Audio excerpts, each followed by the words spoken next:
a viewer submission for playing some Delirium Giants in Historic. And I actually wasn't aware that this card existed. This must have been originally intended as a limited card. I'm interested to see if this has the ability to be competitive in Historic. So 4/4 for 6, a little bit of mana. When it enters the battlefield, choose one. Or if there are 4 or more card types in your graveyard, you get both instead. So it can deal 4 damage to any target. So Flame Tongue Kavu, that can also be a little bit of reach.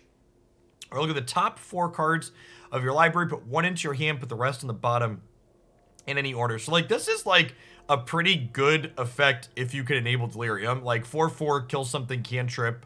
Like it's a pretty decent rate. And on the back of Invasion of the Giants, you know, chapter 3 happens on the 4th turn. If you play this on 2, you could theoretically play this as a 4-drop, just being literal Flame Tongue Kavu, just 4 mana, 4/4, deal 4 to something.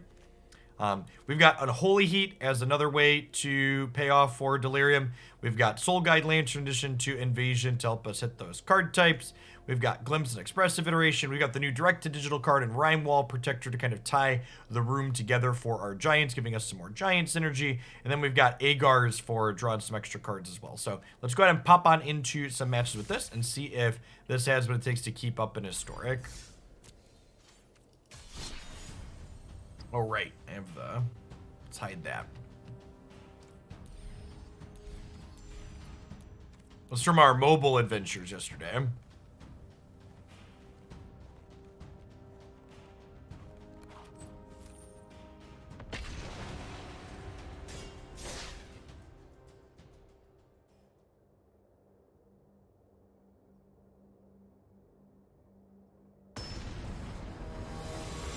Thank you for the reminder on Untapped. It is loaded now. So Untapped was off while we were doing the Helios thing over the weekend and Monday. And then when we play Runeterra, the Runeterra extension swaps over, and for whatever reason, Untapped refuses to auto-load itself. The Runeterra extension automatically loads itself up, but Untapped does not. I'm not sure if that's a bug on their end or on Twitch's end. Few different cooks in that kitchen.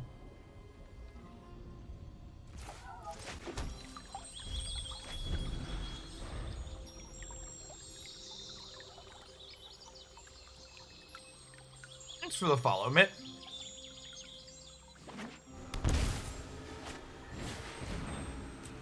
Untapped had a problem auto-loading itself before Helios happened. So anytime we've played another game like Runeterra that has an extension as well, Untapped does not auto-load itself.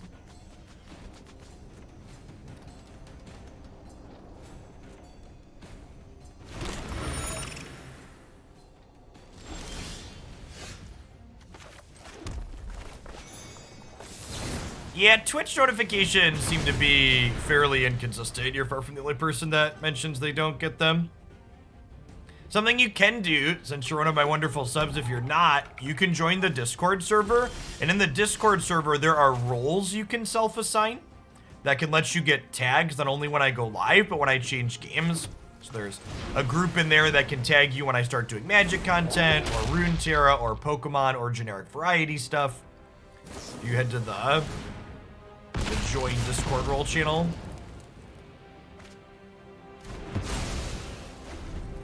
Opponent is playing Indomitable Creativity, so we could just be dead on the 4th turn.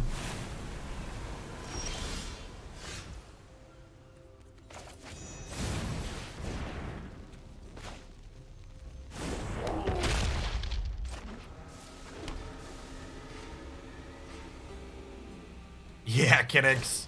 Well, I obviously didn't do it at an older age. I worked full-time during all of school.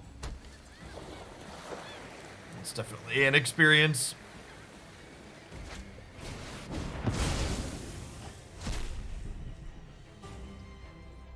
I was gonna double check, but I'm pretty sure we're cold to this. I guess I could... This is Protect for Creatures, right? Yeah, I guess we could theoretically set up Unholy Heat plus another removal spell.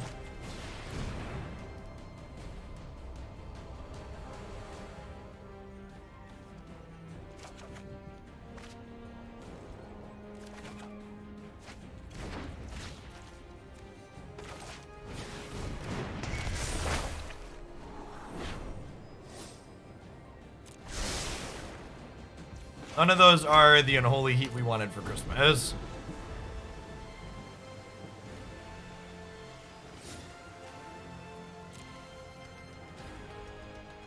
It's for the Follow Reapers.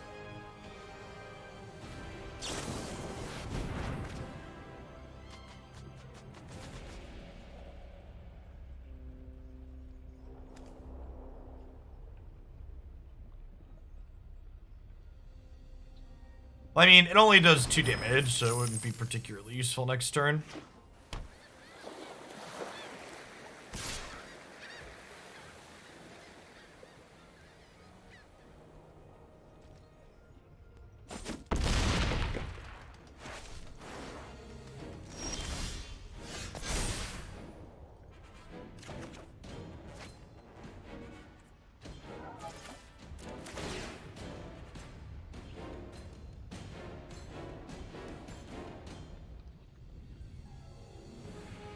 And remember, there's a good chance that even if we find our card that could be removal, that like our opponent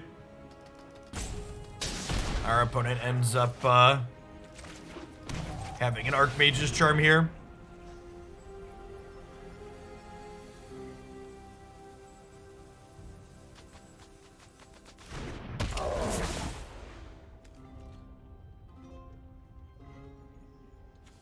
Okay. This gives us Delirium next turn, so, you know. Assuming the blue-red control deck doesn't have a counterspell, we can take their Sarah's Emissary off the table, but it's a pretty big assumption. Oh, I guess I need another removal spell still, right? Because this actually can't hit it.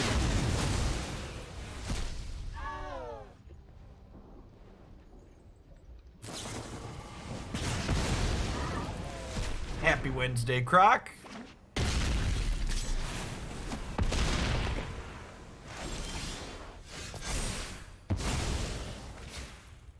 Yeah, okay, so we gotta hit another one here.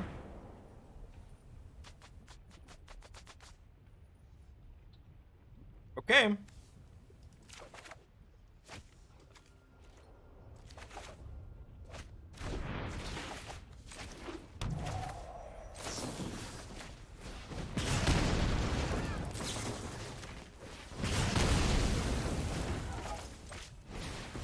So you're saying there's a chance. Take a chance on me. Do do do do do. Do do do do do do do do do do. Hey, thanks for the 10 months, Ashton. Welcome back. And they could just peel another creativity here and put another thing into play.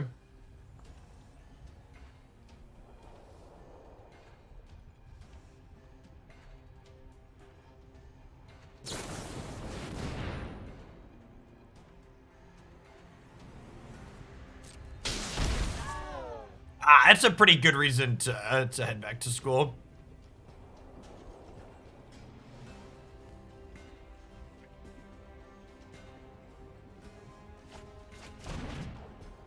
That's Christy had been doing her job for a little bit before she finished her bachelor's. And just like arbitrarily gave her a raise when she finished it.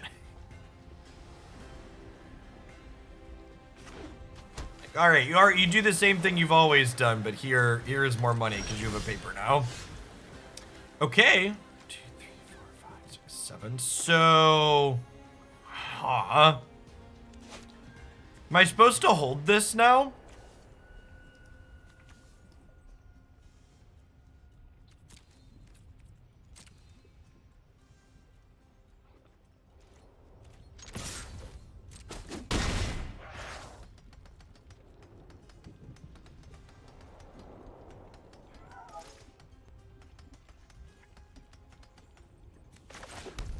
I want to be able to shatter this in the event that they have a thing.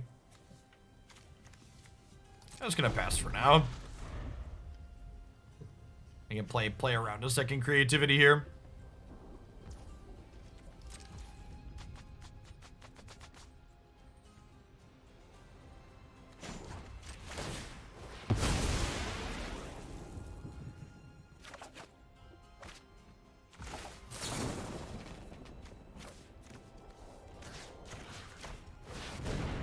Shatter Shock here, because then I have 3 plus 4 is 9.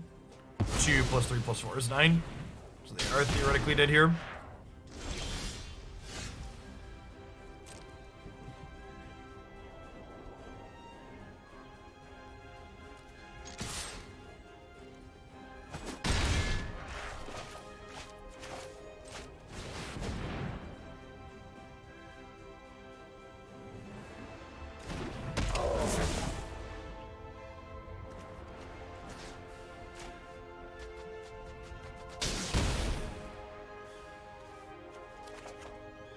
Sweet.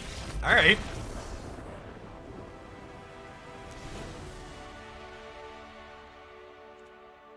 Well. Gus, negates, disputes.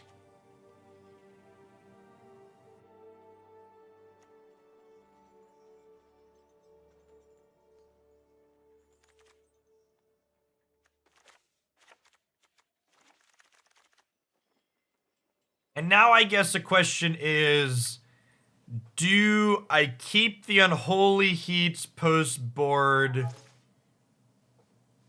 What am I supposed to trim to be fitting in the interaction here? To be fair to people who are saying they're wild cards, this deck is mostly commons and uncommons. Like, if you have historic lands, and like, honestly, there's a lot of standard lands in here too, right? Like, where Pathways in this deck's actually, like, if you've been playing Arena, this deck's actually super cheap to build. It's like all commons and uncommons, right? And like Bonecrushers and Prismari Commands and lands. Like, all of these are commons and uncommons. So if this deck is good, I actually expect a good number of people to make it. You know, Chandra might actually be okay, huh? Because you could play her plus her to 8 and then she kills the thing. That seems pretty reasonable.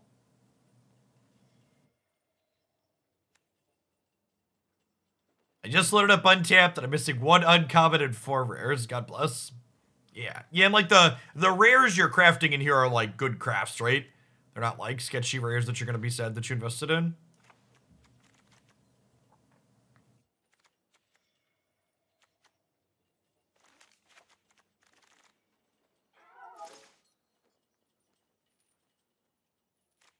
I think I'm going to cut the Unholy Heats and just try and keep them off of getting their thing to begin with. I know we used Unholy Heat that game, but I feel like that's going to be the exception more than the rule.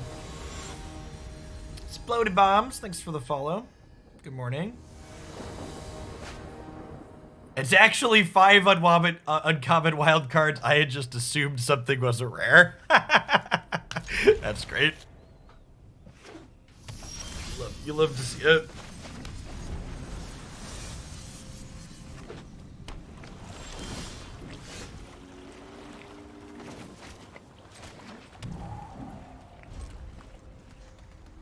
Morning, Wolfgang. Happy Wednesday.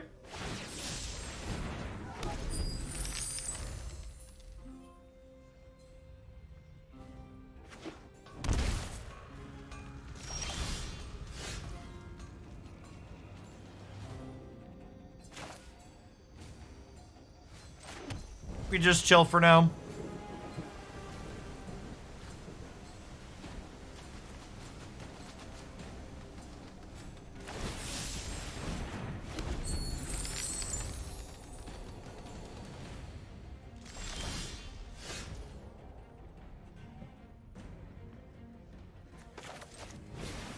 Start here.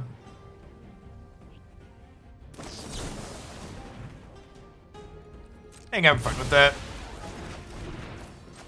Just let that happen.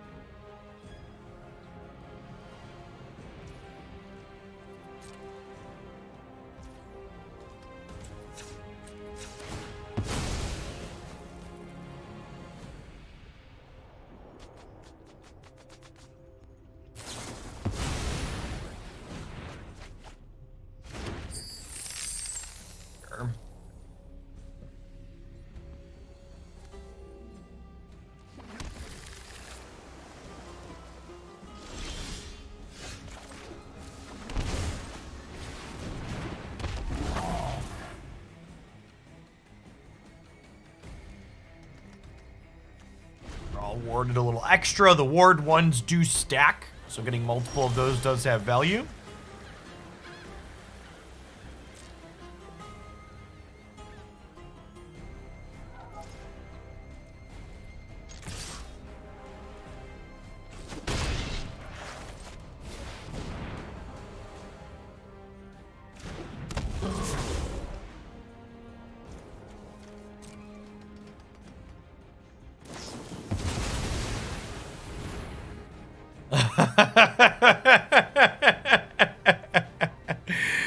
Well, fuck.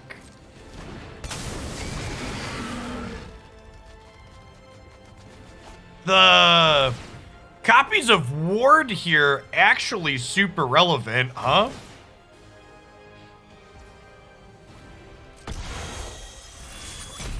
I don't know that we've actually died. They're actually gonna have a pretty hard time pushing off my board here, right?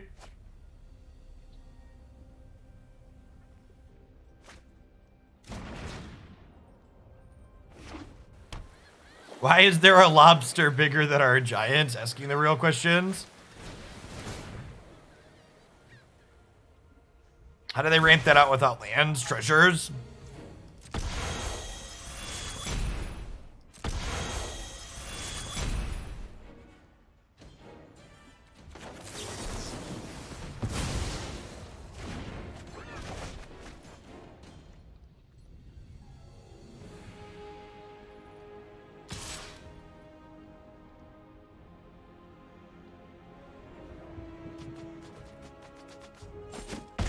Can I open a draw and untap land next turn?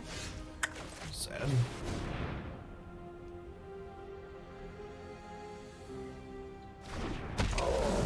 Oh, this thing is also just attacking me here as part of the problem.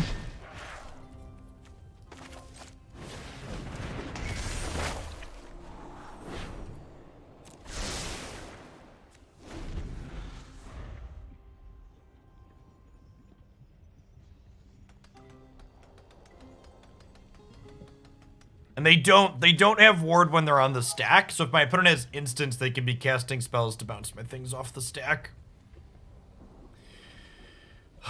This card's offensive in every format, chat.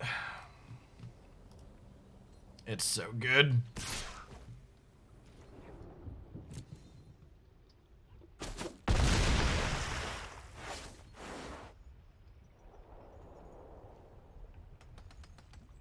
Breaker Horror.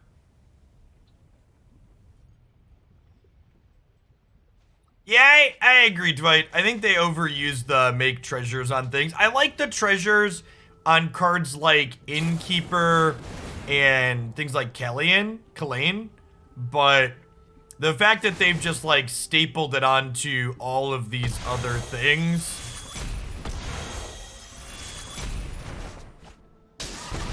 is not great.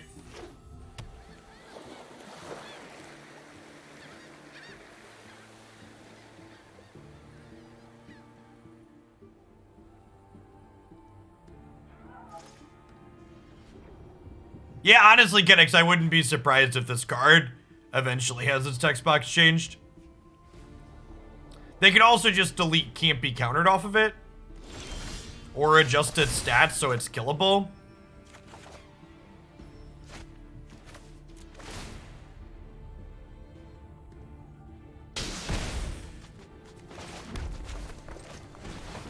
Gosh, this is another reason 6-mana Chandra is just not good, though, too.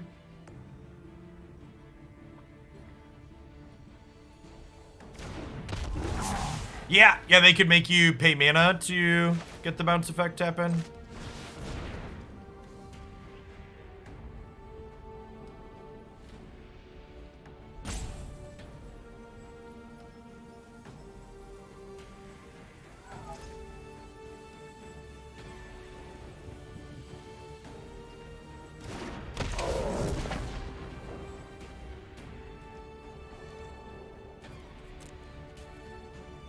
I assume we're just gonna die to a Prismari Command on their untap here.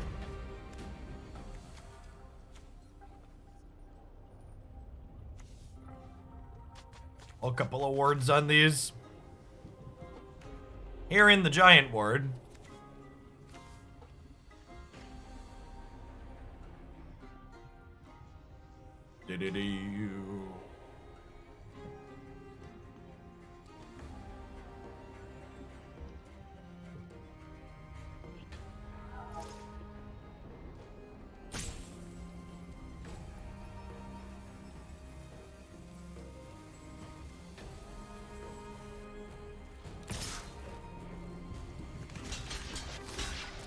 YOLO.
Man, do they have a 1-mana spell to bounce this back to my hand? If they do, we're probably dead.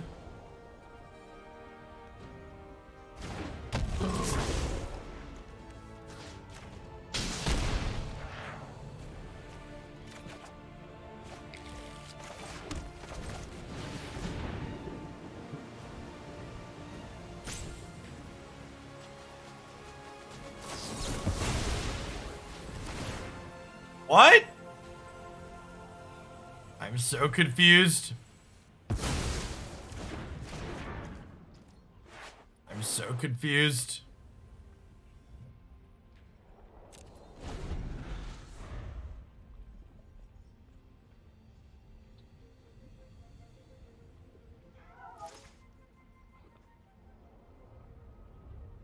Ward should apply on the stack when you're getting counterspelled too.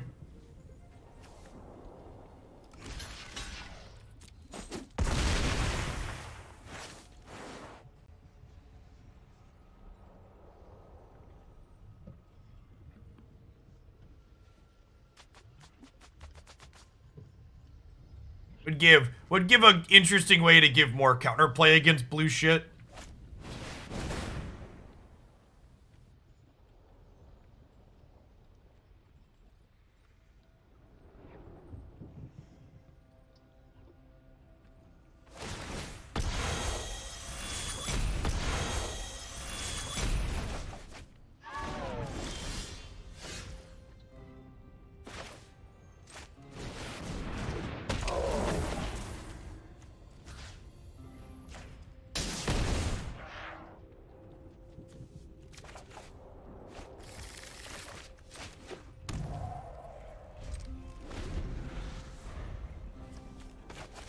Honestly, this game is just such a great example of why trying to be interactive is such a shit show in lot with modern Magic design.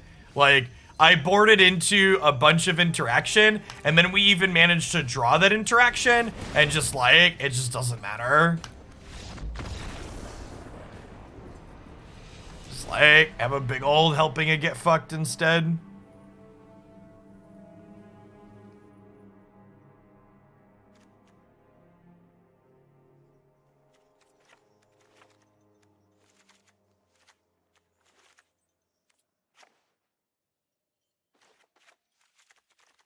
I think I have to leave the interaction in. I'm gonna cut these and just be more aggressive.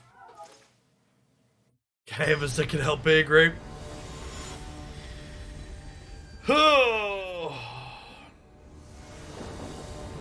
Yeah, I think Hullbreaker is just a really bad design in general, and I don't think that just because of that game. I think, honestly, the card's more fair in Historic than it is in Standard and Alchemy. And hopefully it'll just get a rebalance in Alchemy. and thus historic as well before long.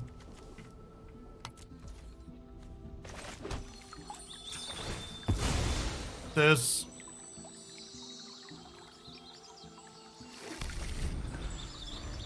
We talked about this before when it came up in Standard, but I really just think the words "this spell can't be countered" just should not exist on cards with blue mana and their casting cost.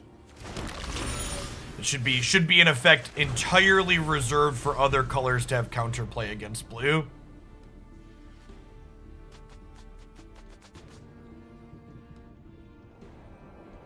Yeah, it should largely be a red and green type effect. Agree.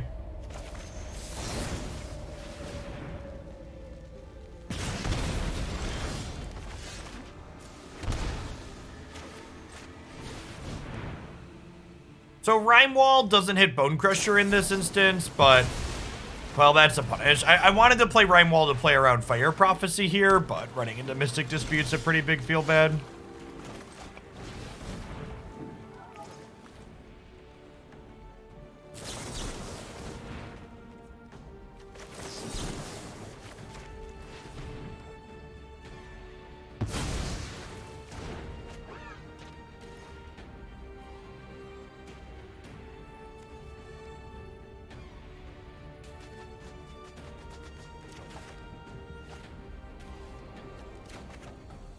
I'm really interested to see where Alchemy ends up going in terms of balancing, because Alchemy is a live balanced format where they can make changes as they go. We're actually gonna get to see Wizards push a format eloquently in the direction of their actual design vision, as opposed to just where they ended up at without being able to predict things. So it'll be interesting to see, do they want things to be polarized? Do they want to massage things into a spot where more things can be competitive and we have archetype diversity and closer to, 55-45 matchups? They're going to have the ability to fine-tune that. Alchemy, if you haven't been paying attention, is a new digital-only format that is rotating like Standard, that has a bunch of direct-to-digital designs, and they are rebalancing cards inside of it. Hey, welcome back, Shiro. Appreciate it. So it was released last week on Magic Arena on Thursday, so it's been out for less than a week. So you haven't missed a ton. I agree. It's like, there were a bunch of people that were upset about it. They're like, nobody wanted this. And I was like, really? I've actually been wanting this for, since before Magic Arena even existed. It's long past due. I think the maximum amount of time Wizards should be going between balance changes is 1 month. I think ideally we would see balances every 2 weeks. There are an incredible number of games of Magic played on Arena every single week. They should realistically be able to look at data and make changes every 2 weeks.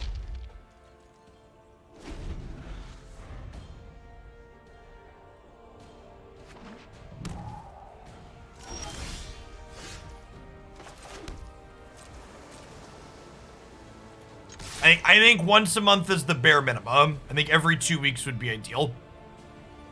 I personally would be very happy with every 2 weeks.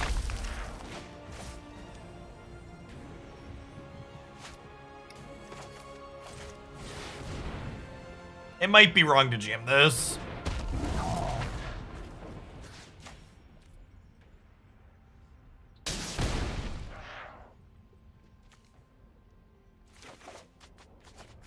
Yes, exactly that too, Gengar.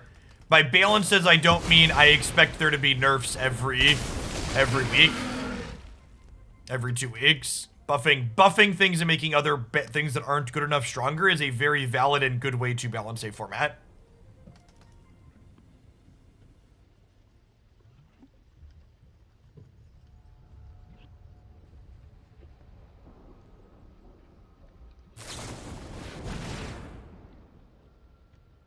Rune King seems very reasonable so far. The animation style is great, as is typical to be expected of Riot stuff.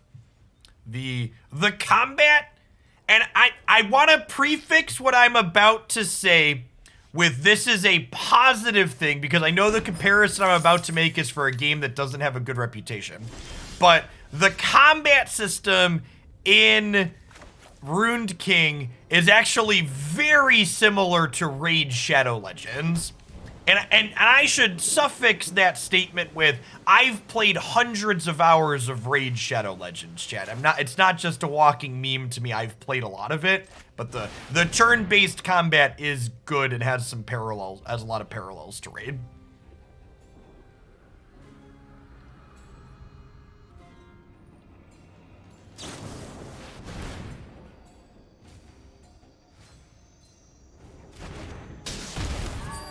Yeah, Raid's marketing campaign has made it basically a meme, but...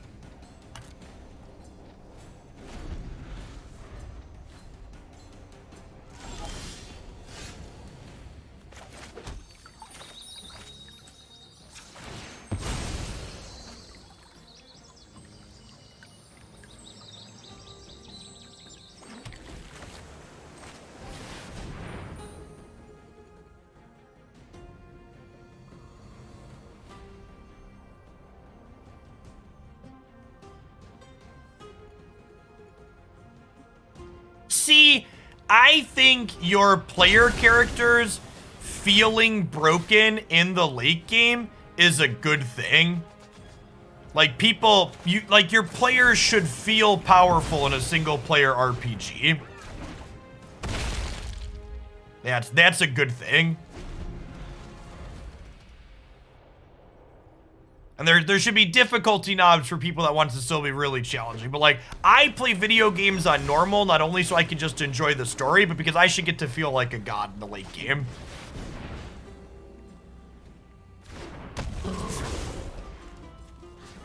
Are we gonna power through this? Are they gonna flood out?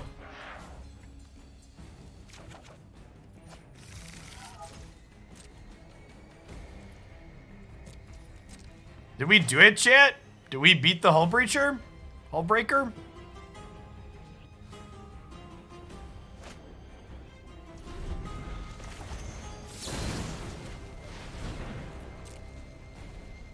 And like, even here, right? Like, I don't even know that we really beat my opponent so much as like, they just like flooded out here a little bit, right?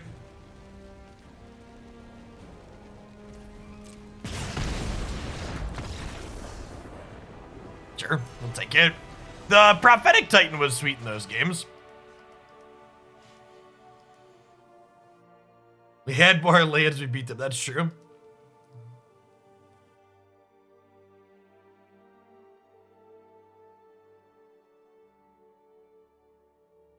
We play an RE deck in Runeterra. I did import an RE deck today, but I think I want to play a mid-range deck. I think I'm going to save the RE deck that Precipic sent me for tomorrow.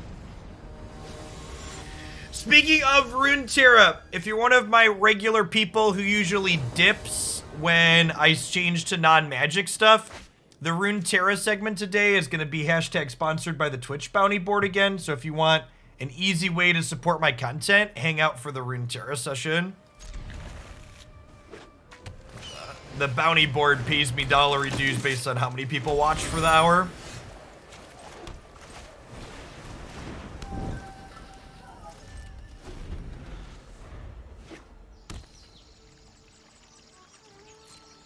We'll be doing Runeterra starting about noon 30. We're gonna do 2 magic decks first.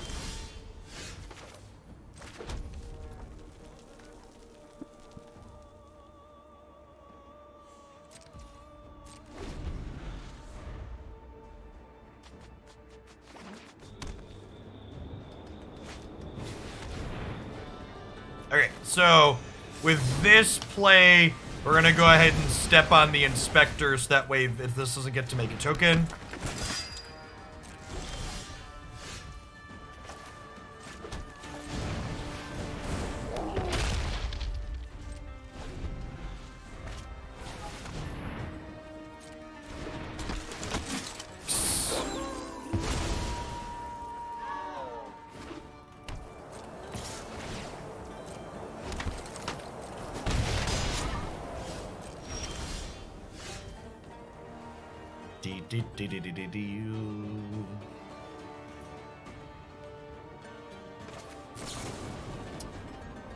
go kill this, make a treasure.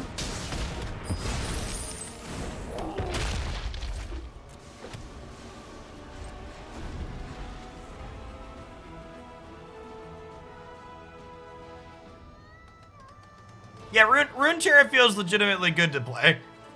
While today's session is obviously sponsored by the Bounty Board, we played yesterday unsponsored and a couple of days last week as well. It's going to be part of my regular content lineup again, as long as I'm enjoying it.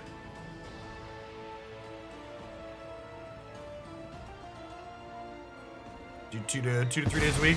What's the black in the opponent's deck for? Maybe like General Kudrow? Or perhaps sideboard cards. Sometimes they play like Kitesail Freebooter.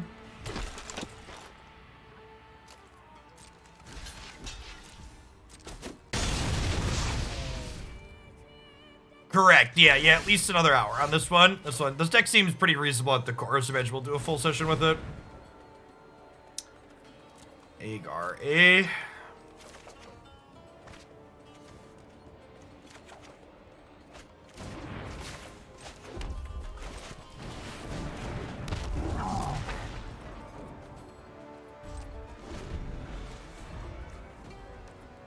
Creature instant sorcery, this gives us Delirium.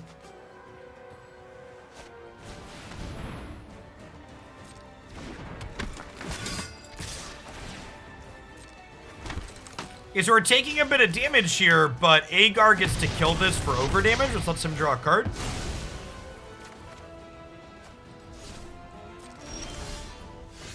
Okay, there's that.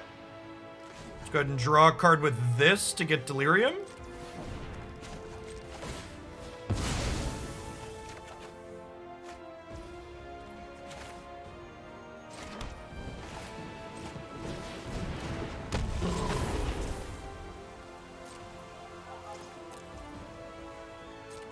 Then I have 6, 7, this is 8. We'll get to Prophetic Titan next turn. Collected Company. I think I'm supposed to kill the Adeline in response here. In case they get like Thalia plus like an Esper Sentinel or something. And we could high roll another removal spell, right? Rats. Like a Stomp or another one of those would have been good here. Yikes. Okay, so I'm going to 3.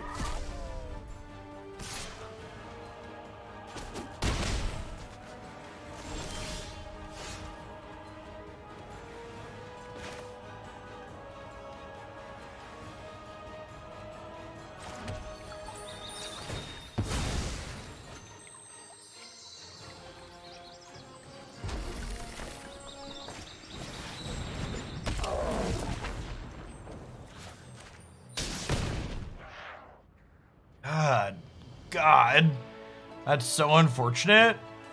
I guess we take this, then we get another draw off of this. Need a removal spell. Man, never lucky rubber ducky, chat.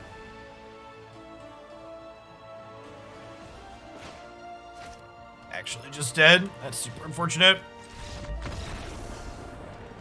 The old double lord off of their companies. Sick beats. Sick beats by Dr. Dre.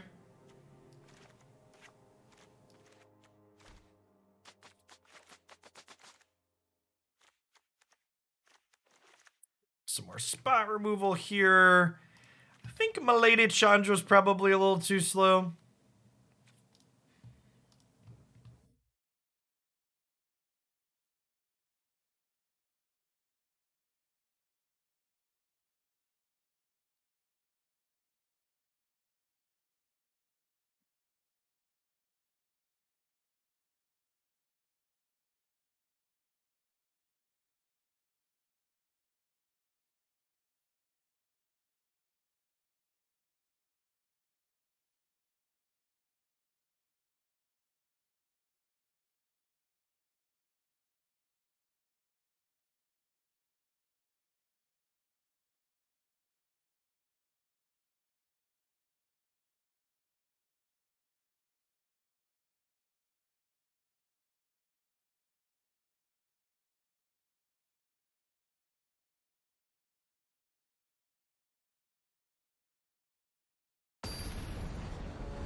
So tapped, untapped if we need it, untapped on 3.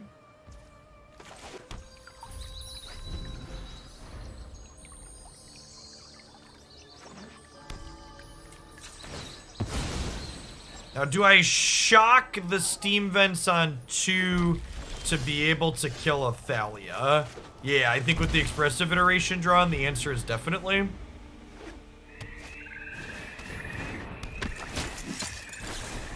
And I think with Lieutenant drawn, we hold Unholy Heat as a way to be able to kill something else later. Invasion actually sounds great here.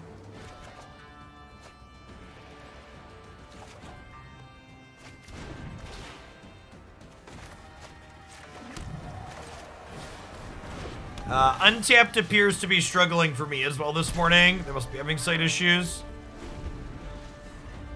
Yeah, 503 error here for Untapped's website.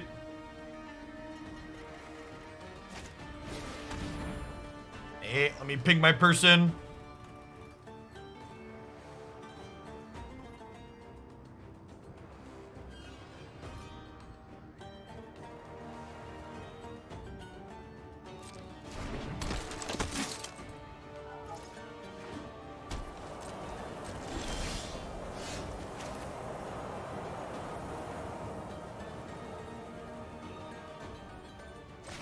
Okay, so do we Unholy Heat plus Invasion of the Giants this turn? Or do I Prismari Command? I think I Heat plus Invasion. Which game are you talking about? They're talking about Ruined King, the Riot Forge RPG game that we started on stream yesterday, and we'll be playing more at the end of the stream today.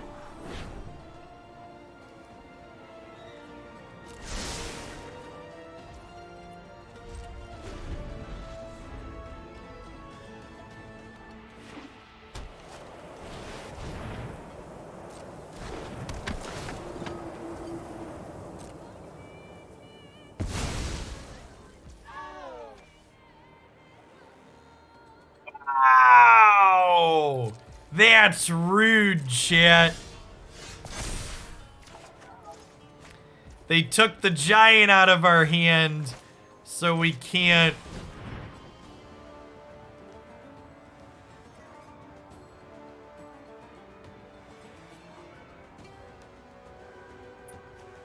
And library exile.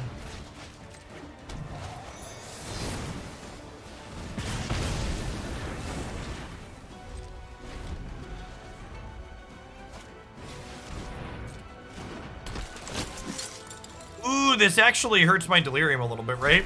But that's still fine, because I can go ahead and draw with this. And this is gonna pop off. And we'd have been fine regardless of what they took there. So this makes my next giant cost 2 less. Which makes this go back to costing 6. And then at this point, it definitely feels like we're in can't lose territory, right? We're like, kill your thing, draw a card, I get a 4/4.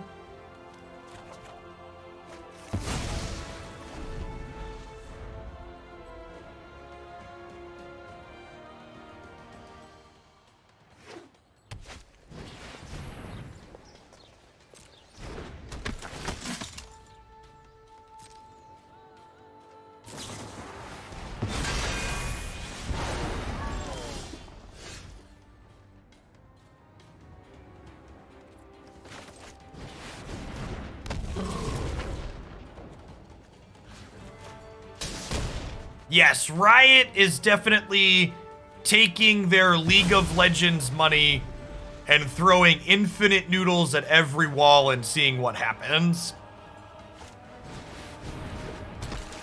Oh, we're brutal Catharing my Enter the Battlefield giant. This is a bold strategy, Cotton. Let's see how it pays off for him here.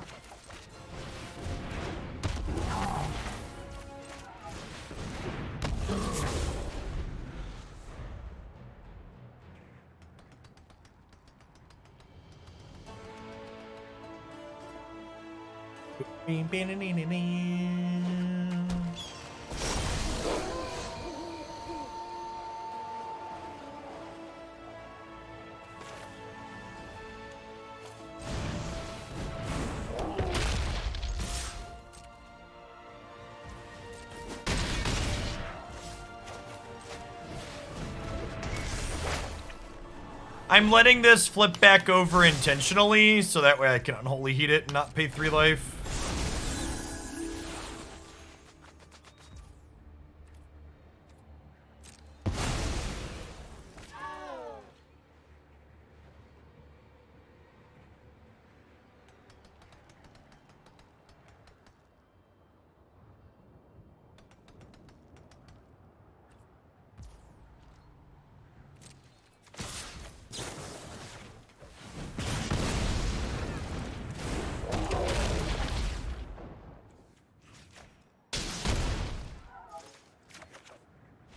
Like Prophetic Titan has punched above its weight class so far this set. I'm gonna be honest, I literally didn't know this card existed before someone submitted this deck list to me. And it's been reasonable. And that's rare. Usually if I don't know a card exists, that means it wasn't very good.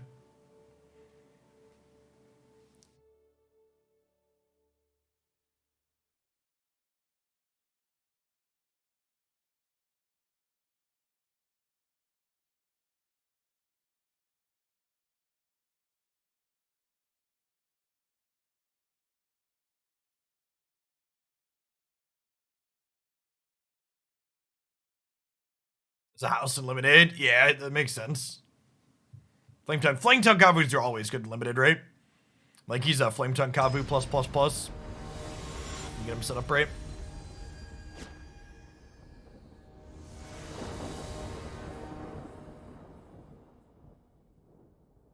By the way, chat, Twitch sent out end of year statistics so you can see which channels you've watched and where you've spent time and all that jazz. And would you all believe that the -500 emote is the most used emote on this channel? Personally, I was shocked.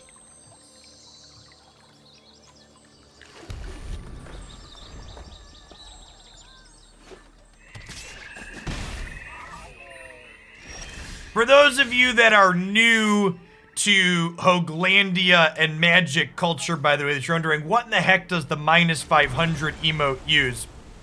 Before the death of the MPL, that's the Magic Premier League or Professional League or something. The MPL players had written into their contract with Wizards of the Coast that if they were found to accidentally, not intentionally, if they were found to accidentally disparage Wizards of the Coast as a company, they would be fined $500. So, the regulars here on the channel like to put the -500 emote in chat whenever they feel I've accidentally disparaged Wizards of the Coast. Thanks for the raid, Zan. Hope you had a good stream.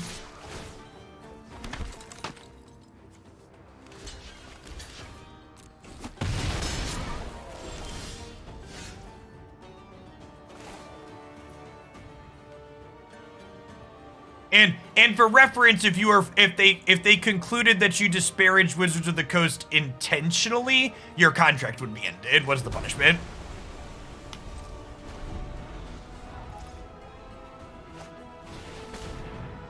So, yeah. I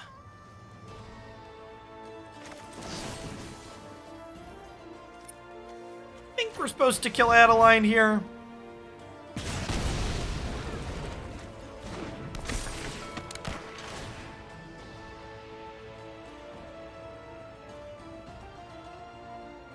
There could be merit to killing the general, because the general is exiling our graveyard in addition to pumping their stuff. Yikes, brutal. Really need a removal spell here. Well, I mean, that's technically a removal spell.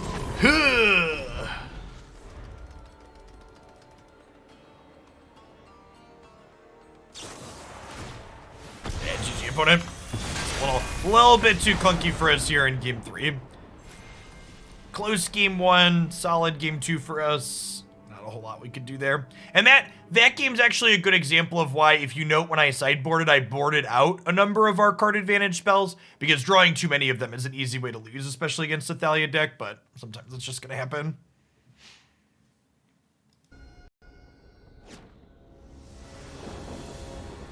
Sounds apocalyptic, yep.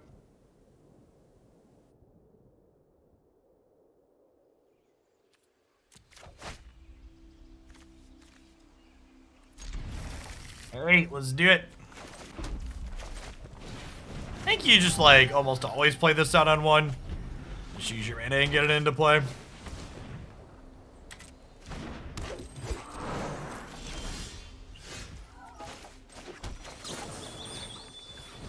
We do have one incredibly cheeky copy of the Sudden Storm. We have a few Freezing Flame.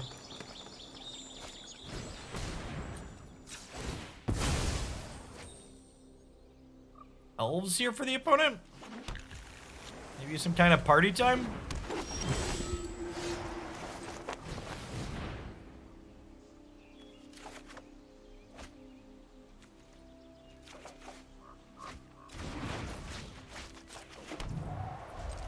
Cycling this to draw a card this turn. Looking for some more interaction at this point, I think.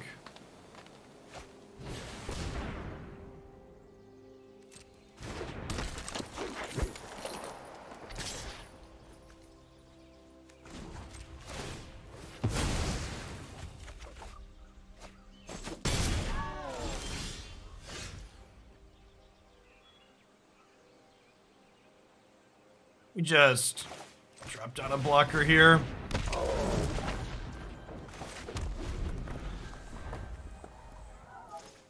That's what YouTube was for. YouTube was still up. I actually went and published. I had my YouTube highlights scheduled to publish at, they were scheduled to publish at 11 a.m. I went and published them early. About 20 minutes ago when things went down. Just go ahead and get our block on here, obviously. Lumbering Falls, thanks for the 35 months. Welcome back.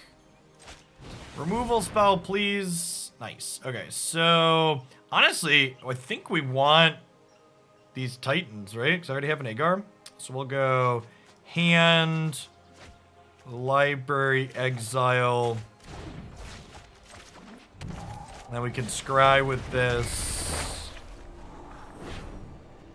We're gonna go double bottom here because we really just want to land next turn so we can play one of these.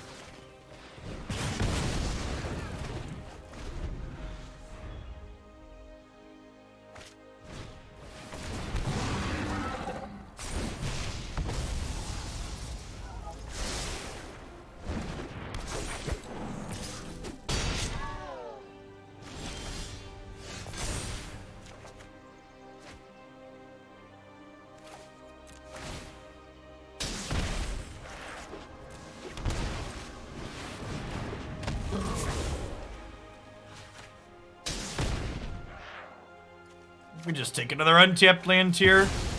Because next turn, one of our giants will cost 2 less, so we can Aegar and Titan.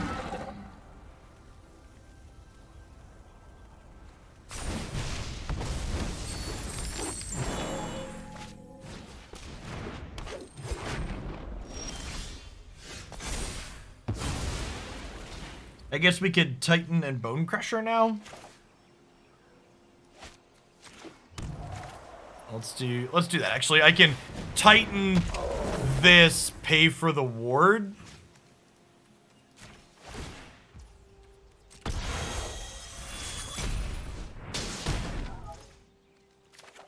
Then I think we step on Allosaurus Shepherd here. That way they can't hold up this activation to protect from red removal.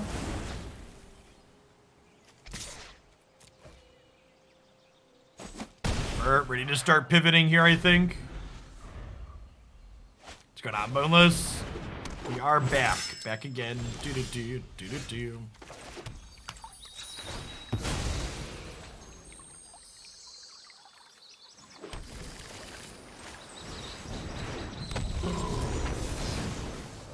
This draws a card.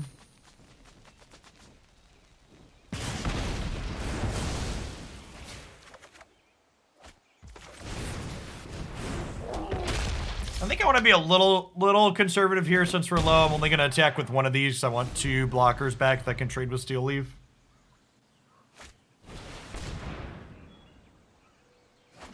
Jeff has been live for 1 hour and 41 minutes. That's funny. It didn't actually count the downtime as downtime.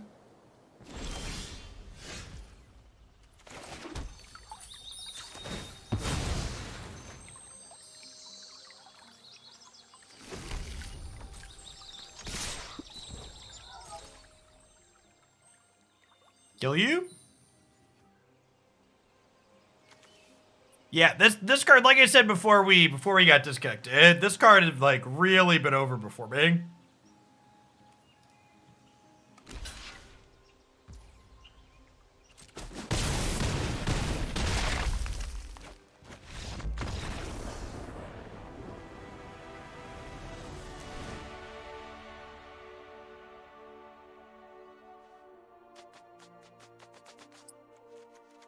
Raid, Squash, Aether Gust, maybe Chandra at the top end. There's some bigger ones too, though. Seems not great. I think we're supposed to trim some of the card advantage in these creature matchups. I think Glimpse is the best one to get rid of because this one helps us ramp.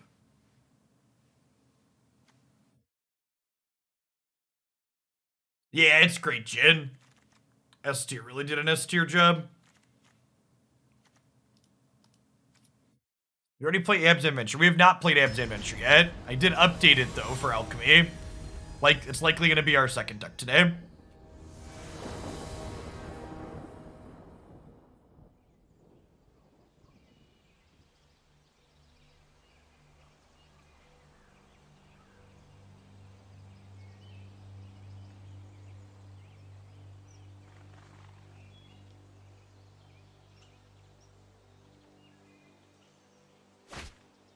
Prophetic Titan was one of those Jumpstart Historic Horizons cards.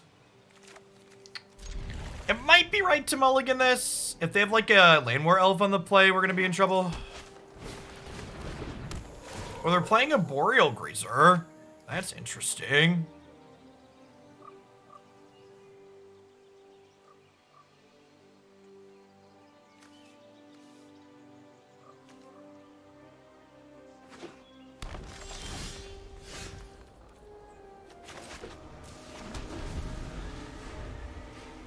Made it through Y2K. We had pretty minimal. I was pretty young at the time, but I don't remember there being many meaningful disruptions from Y2K, right? Were there, and I just don't remember because I was a child? Yeah, I think that list is really good, New Guardian. Dysphoria, thanks for the 3/4 of a year. Welcome back. Go bottoms up here looking for removal.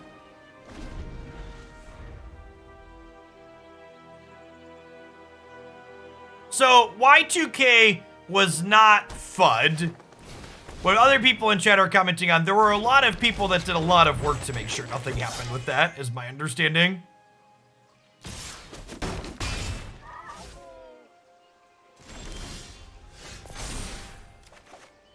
And that goes back to the true statement of IT people, right, chat? You've never worked in software or IT support before. When something goes wrong, management asks, why do we bother paying you? And when you're doing your job and everything's going right, management asks, why do we bother paying you?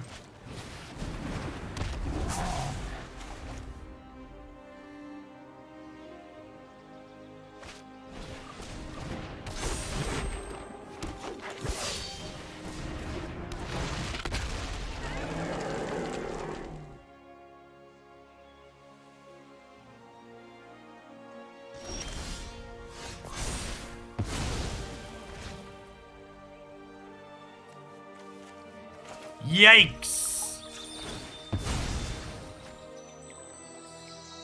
Have we died? I don't know.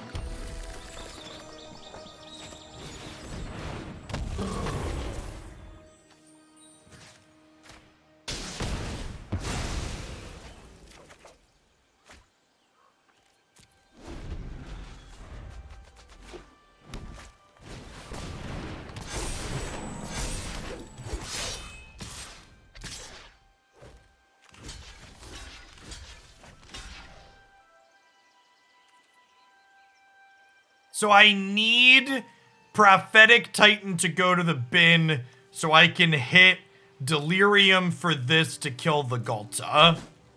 The question is, can we still win the game after the Ghalta? I don't think so, but I know it has trample. I need it to die so that way we can have a chance with other things.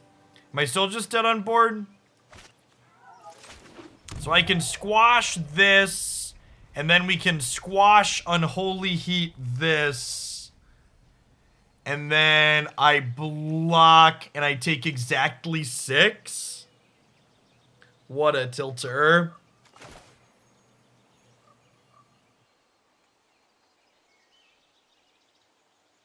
Oh, it would have been better to trade. Yeah, good call. I wasn't thinking. Yeah, I'd actually be alive if I had traded, right? If I had traded, this would be gone, and I wouldn't be dead on this attack. Yeah, good catch.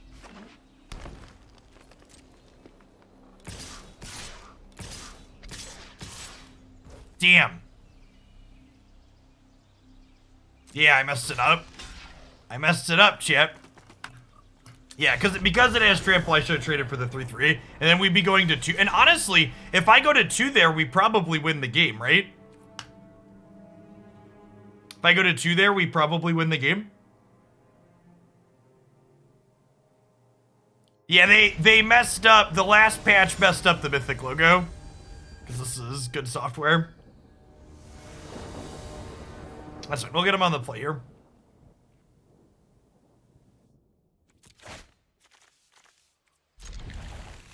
Till second Galta. Yeah, that wouldn't have been great for us, but we'd had a real shot.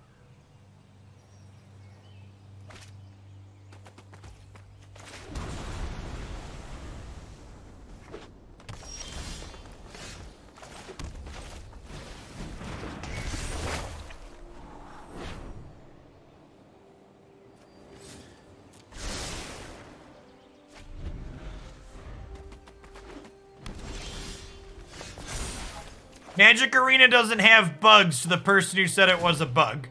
Magic Arena has undocumented features.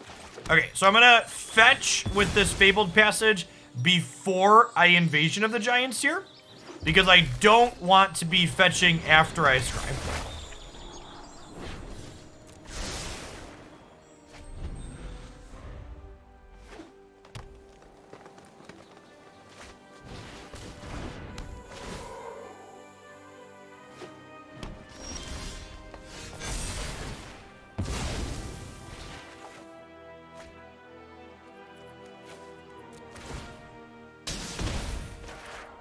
Just gonna go ahead and Titan draw a card here.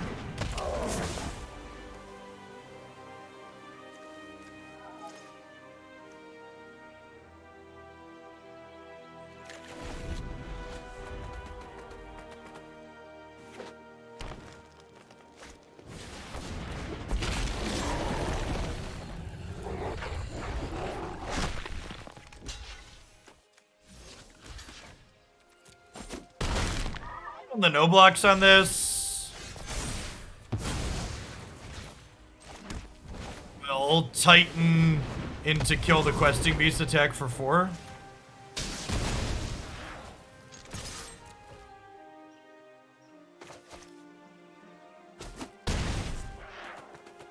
Let's try and close this game out.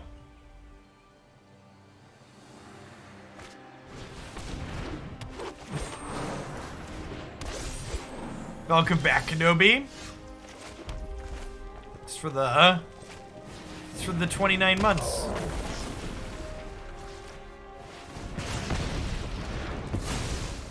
Uh, 19th actually, Braveheart, depending on your time zone, for 4 p.m. PT on Sunday.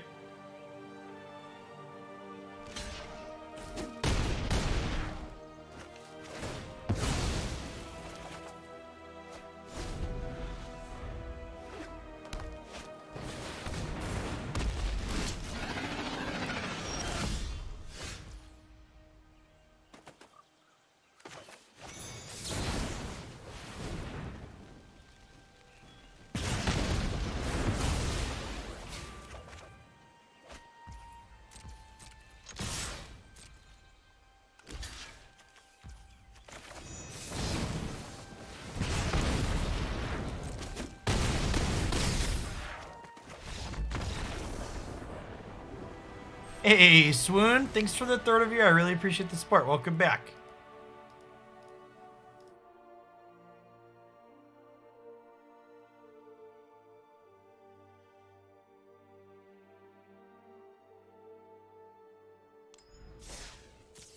Yes, if you haven't gotten your booster yet, get scheduled to get it and get that.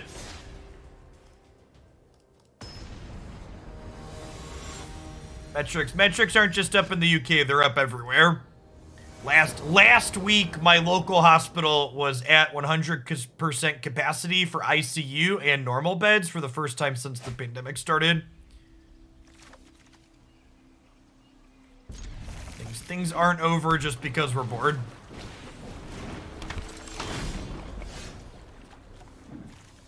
With Darcy on 1 here, I'm gonna wait on the Soul Guide Lantern because exiling has value.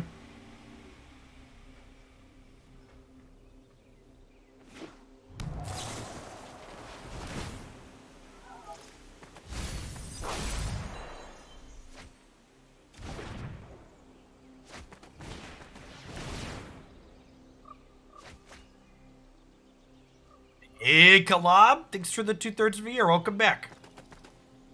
Appreciate it.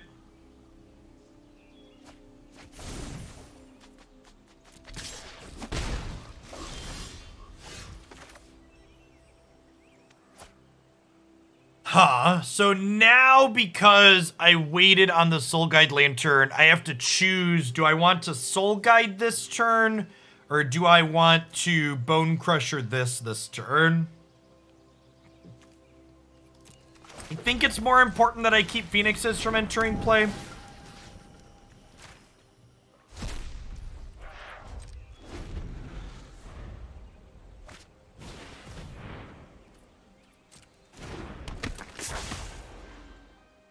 This deck that we're playing is actually incredibly cheap to build.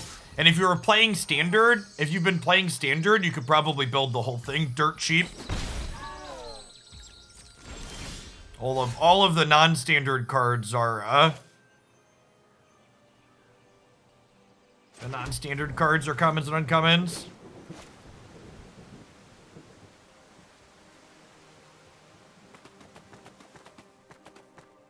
Limited resources are the ones that are also shilling cryptocurrency bullshit now, right?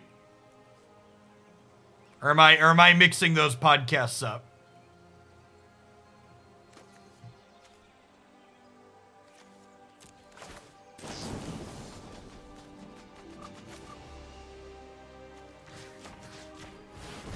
Yeah, I've bailed out of a few content creators I used to listen to because of them moving into the cryptocurrency scams.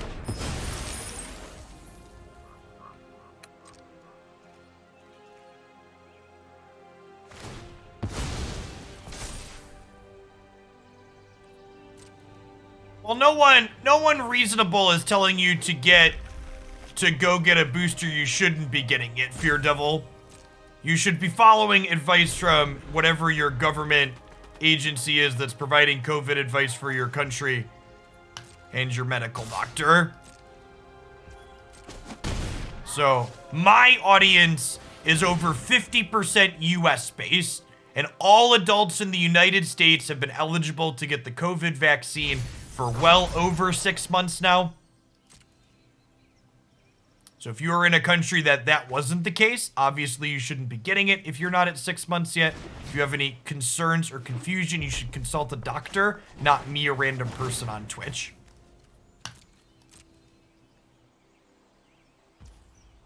No, it's well over, Jin. I am a 30-something with no health conditions, and I'm over 6 months past my second shot. So, like, my wife and I were, like, literally in the last groups.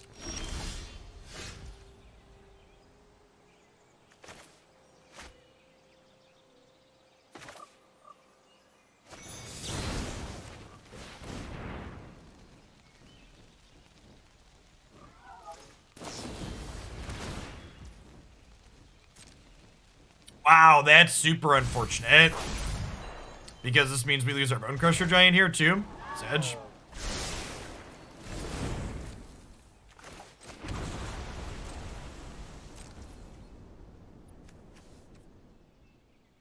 Think I just chill on this for now.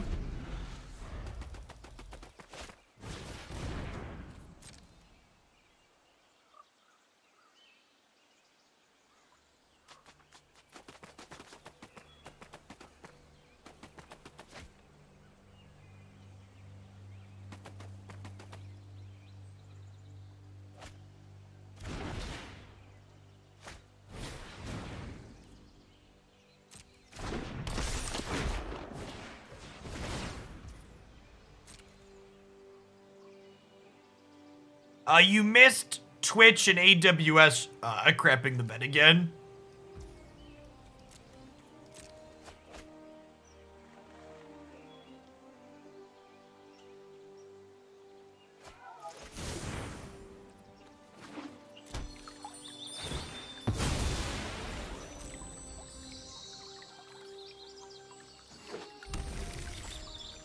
So, because our Bonecrusher died here, we actually get to go ahead and exile their graveyard, crack this fetch land, and then play Prophetic Titan here with Delirium.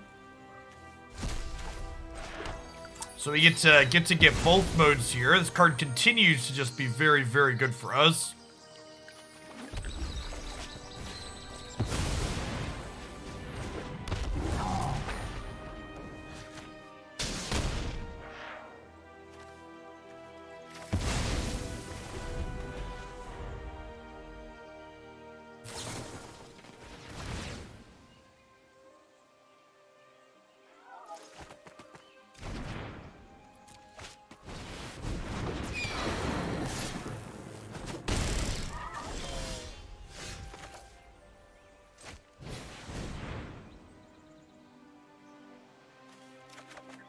Next turn.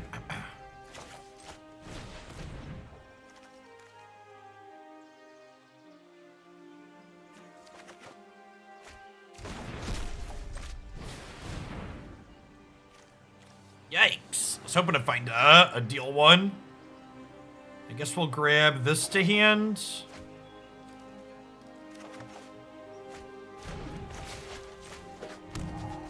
They attack us for 6 next turn. We could be in trouble.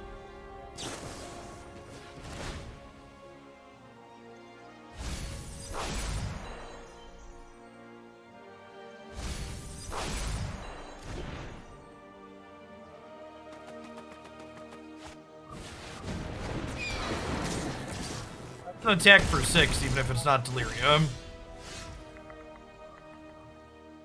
MK all day. Thanks for the 37 months. Welcome back.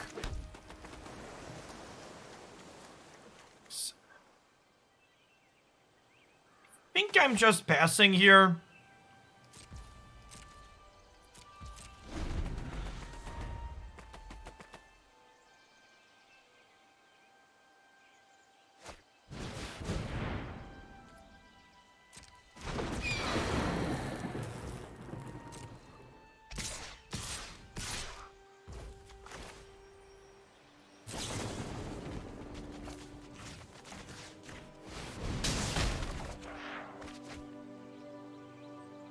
Oh, man.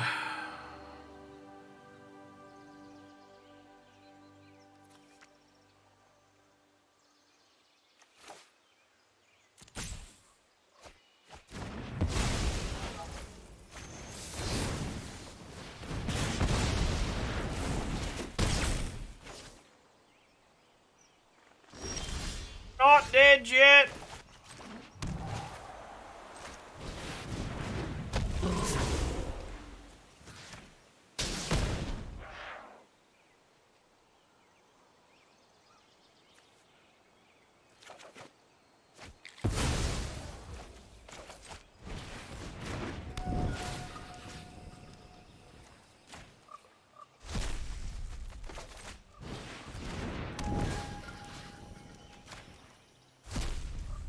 So, dead to a few things here still.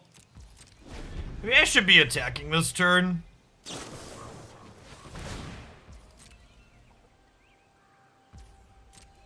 They just put a card on top. So I assume we're dead as the 4th Phoenix in the top half of their deck. Just another opt, okay.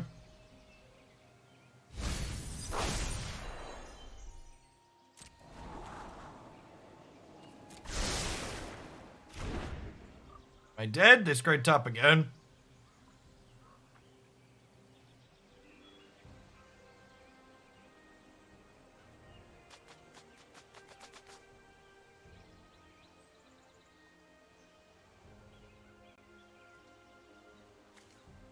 They need the 4th. Some of these decks play Pillar of Flame as their removal spell, Birthing Potter, so they could find a couple of couple of deal damage spells too. Yeah.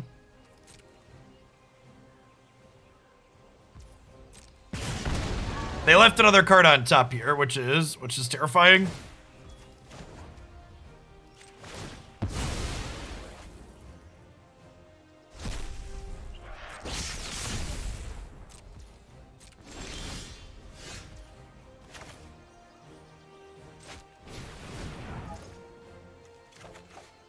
Okay, well.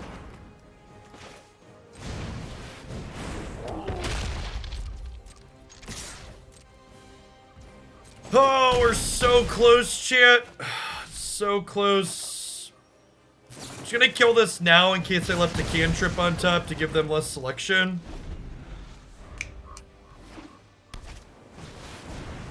Oh my gosh. They get into another Pillar of Flame here. They've only played one this game. Okay, just a Delver. I think I just, oh, we have lethal, right? Because of the Hall? So we kill one of their things, then we fire up Hall and kill them?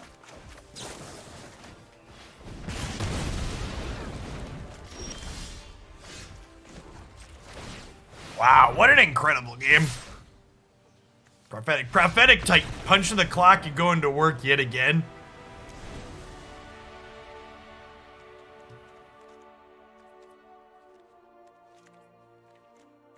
Our 4th Soul Guide Lantern.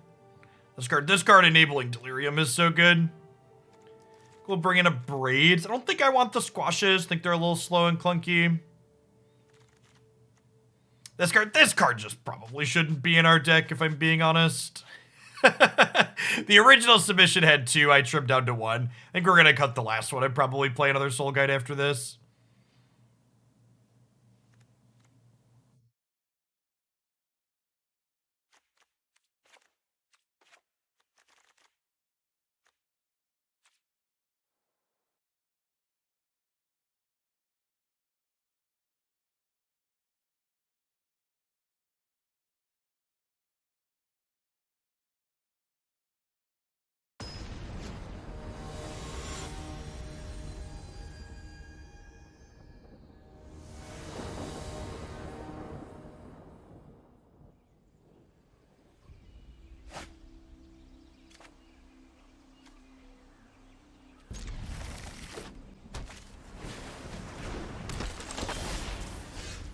I only have 3 Soul Guides in the main deck. Birthing Putter.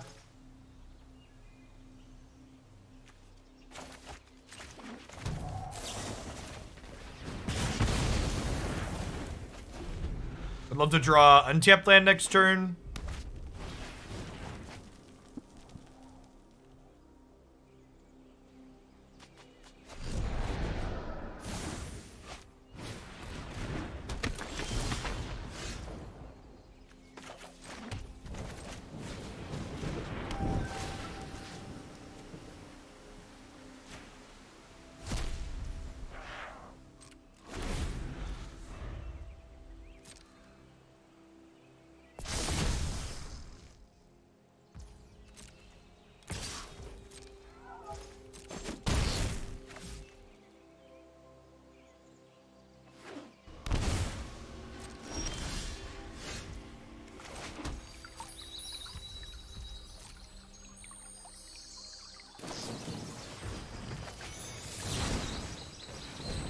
Try and kill this now.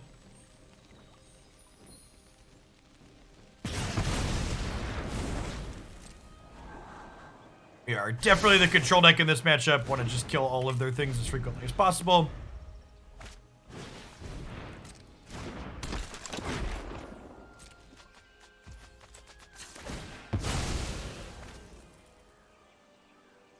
I actually really like the new interface, Jin. It makes their like less total it makes their less checkboxes overall while still providing the same number of queues. It's not perfect, but I think it's definitely an improvement.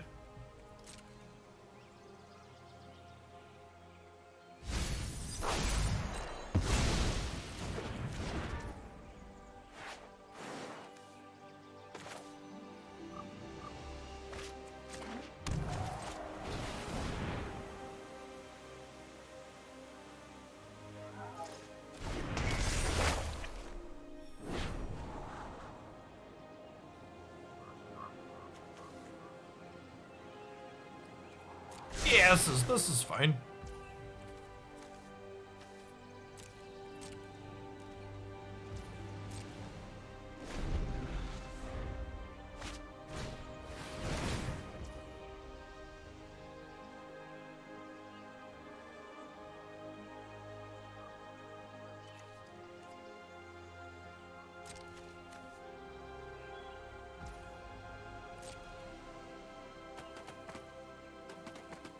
Thanks for the follow, Ryan or Shine, if you're still here, by the way.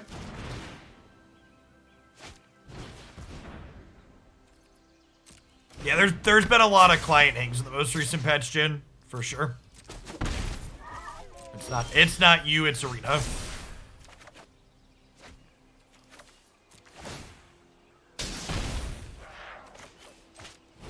Land plus removal spell, please.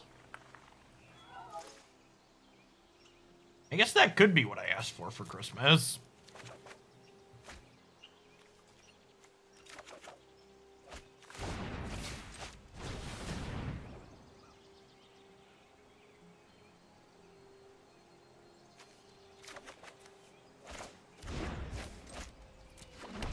Might want some pillars or magma sprays in this sideboard.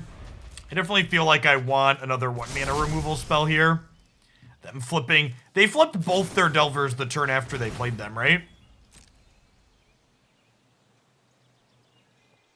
Pretty lucky.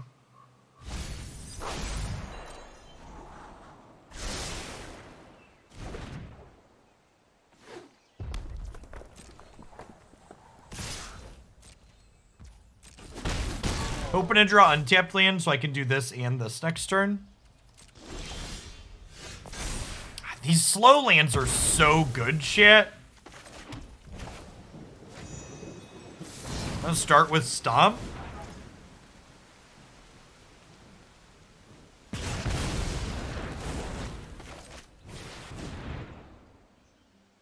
Go ahead, Ghoster. It wasn't me, it was Twitch. Twitch is having all sorts of issues this morning. Wow, that resolved. All right, you love to see it.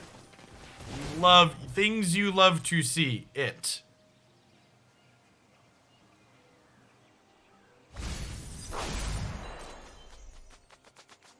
This card's been just an absolute unit during this set.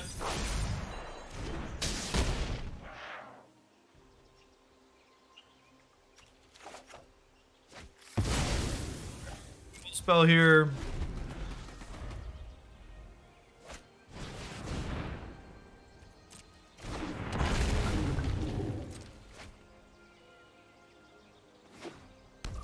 There we go. 4 looks at a way to kill this. 3 looks at a way to kill it. 3 more looks at a way to kill it.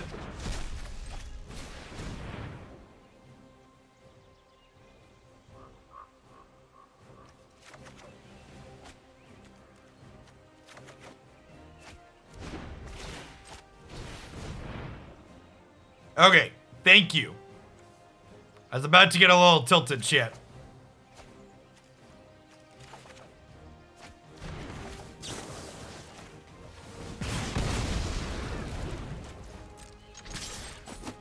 Right, how much card selection do we have? All of it, shit.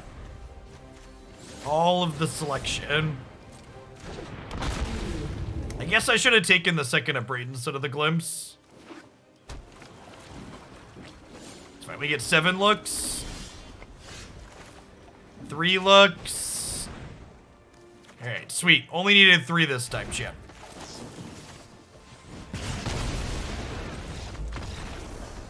Needed 3 that time. Oops. Oops, all card selection. Yep. Whoopsie poopsie.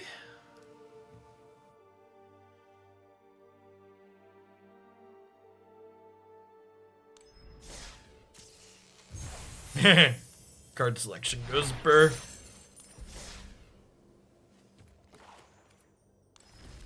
Alright, I'm about to make this deck a lot more affordable for everybody at home. I'm going to cut the 1 unplayable rare that we have in the main deck here. I'm going to replace it with an uncommon. This might be the least rares any historic deck has in its main deck Like, it's actually just these plus lands. And, like, these lands are standard lands. Like, these are 10 standard rares. And, like, these you had from standard last season. Like, I would not be surprised to see this deck pop up places. Like, all of these rares are good crafts, and the rest of these are commons and uncommons.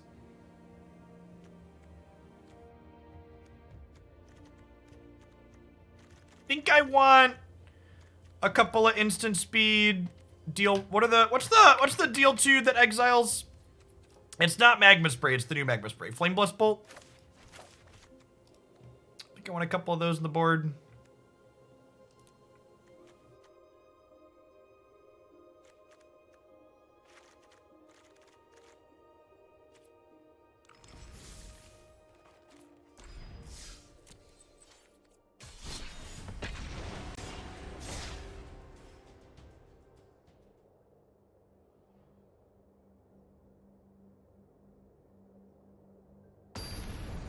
As a whale, I don't understand the sun comment you speak of. It's true.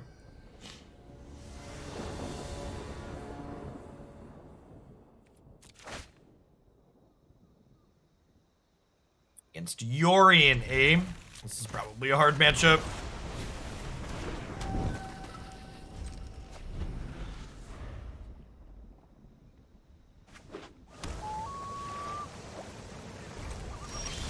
They're probably the Bant deck, right?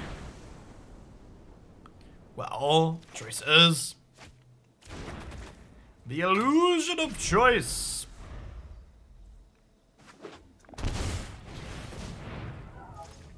Yes, this is probably Captain Combo, which I think is likely one of the best decks in this format, by the way. It's very, very good.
Okay, they could have double Neoform here.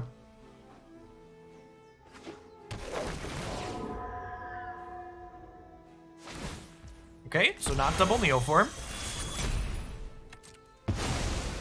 It's good for us. I only play Yorion deck so I can add more rares to flex. Good move. Big whale energy.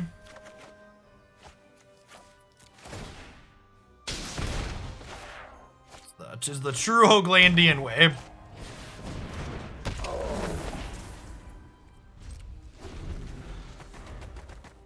This thing being an 0-4 against our protector is big sad.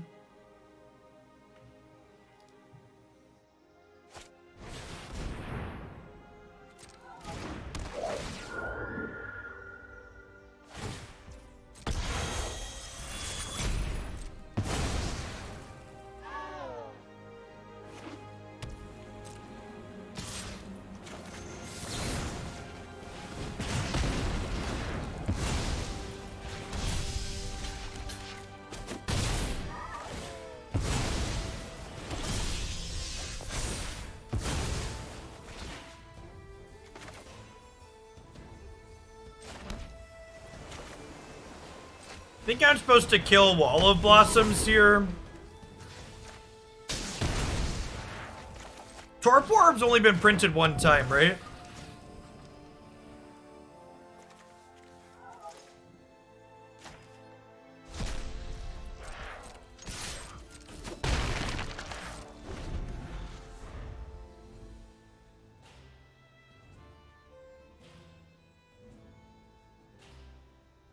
No captain is definitely the draw we can beat. Opponent's just spinning their tires a little bit here, and we've got some thick lads down. Yep.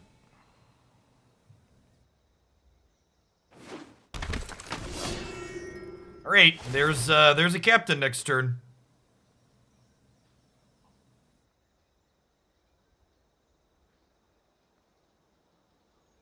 Well, so the problem with a card like Torpor Orb Pierogi is while you're right, it's good against a lot of decks, that also means you just can't play it in a lot of decks, right? So because a lot of things have enters play effects, you have to construct your deck using, on average, weaker cards in order to leverage an effect like that.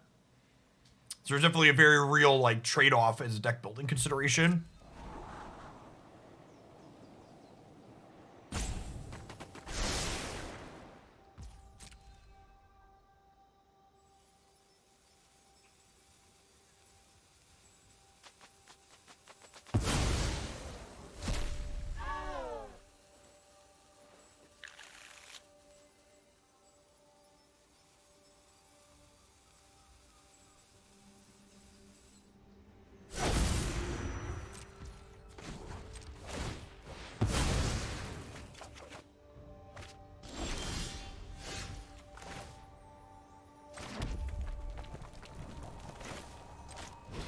I guess we do this, and then we just kind of hope that they have a mediocre captain next turn.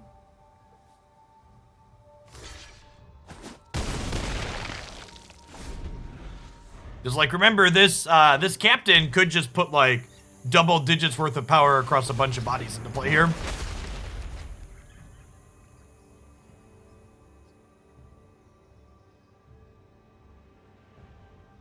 Oh, Captain, my Captain. Wait, what? What? What did they fetch with the other thing? I'm so confused.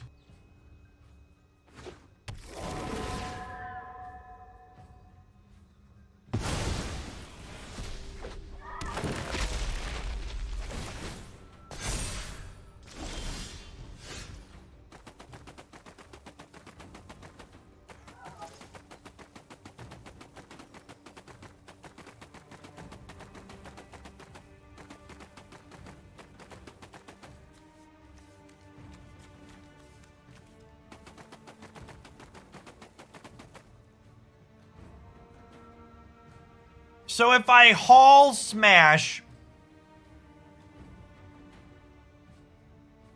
and they go block here, they die. But they could just chump the haul and then go to 2. But then Prismari Command kills them, right?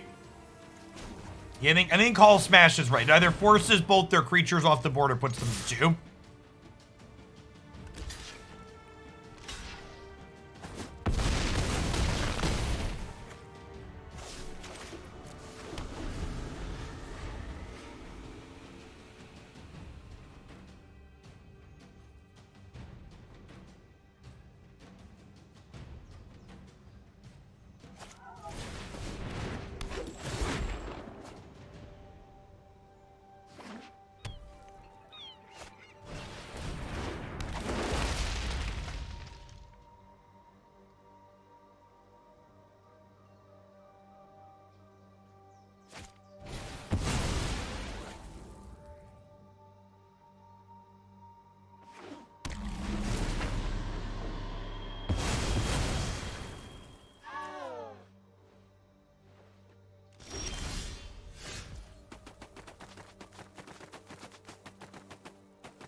All right.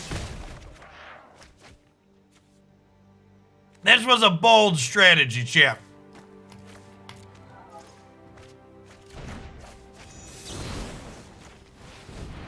The old put 8 face damage. Opponent. Friendo.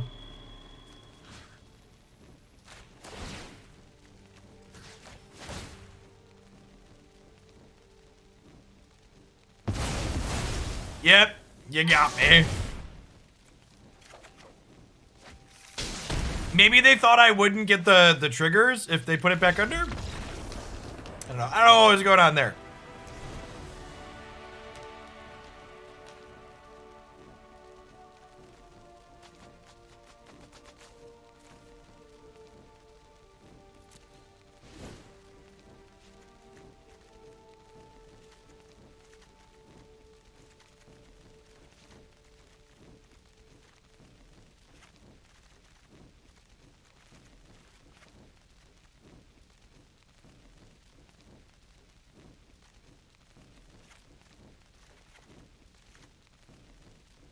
So this doesn't kill a lot, just dealing 2. This has trouble attacking into their O4s. Maybe this isn't very good because it only deals 2. The resource efficiency on its size. Maybe just the threat's better.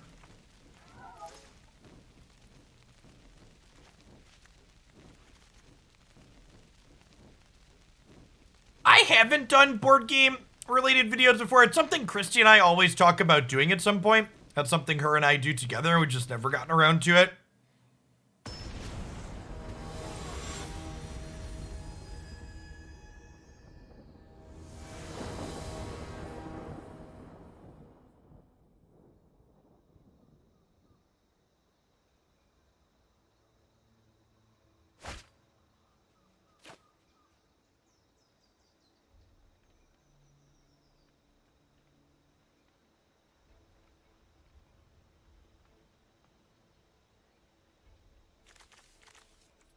And Delphi, thanks for the 9 months. If you're interested in my favorite board games, this tweet's a little bit old at this point, but it still has a bunch of ones that I love in there.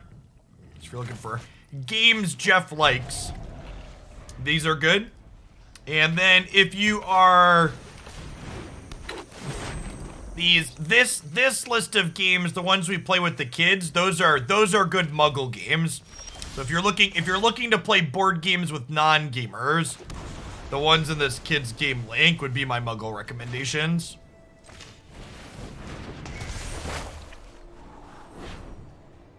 Just looking for lands. Thanks for the follow, Grando.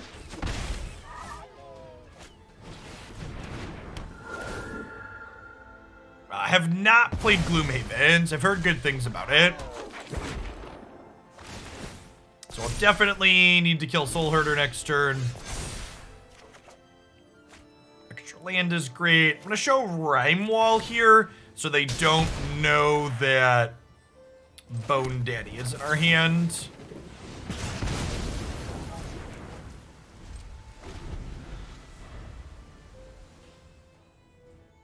Dice Throne is great. When people ask me why I don't play EDH, I generally always tell them it's because I play Dice Throne instead. If you're someone that's looking for a casual multiplayer card game experience at home with a good price tag, you actually just can't beat Dice Throne. It is so unbelievably good at providing that experience. It does one-on-one, it does multiplayer free-for-all, it does team combat, like, it's really good. Dice Throne seems expensive at a glance. It's kind of expensive for a board game, but you have to realize you don't have to own the whole thing. Dice Throne's actually pretty cheap. It's $10 per player.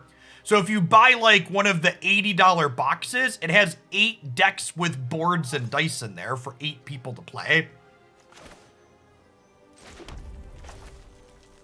I'm gonna stomp this and then cast the giant to get pressure going.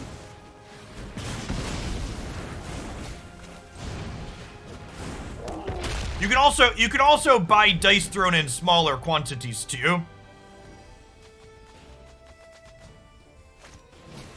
Like, you technically only have to pay $20 to have a playable Dice Throne game for 2 people.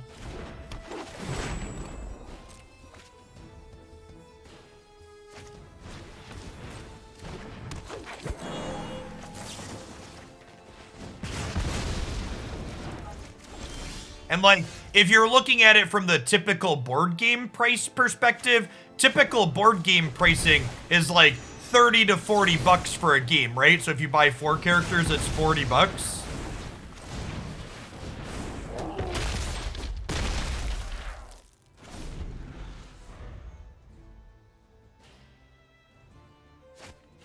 You don't have to buy everything the whales don't understand. Yep.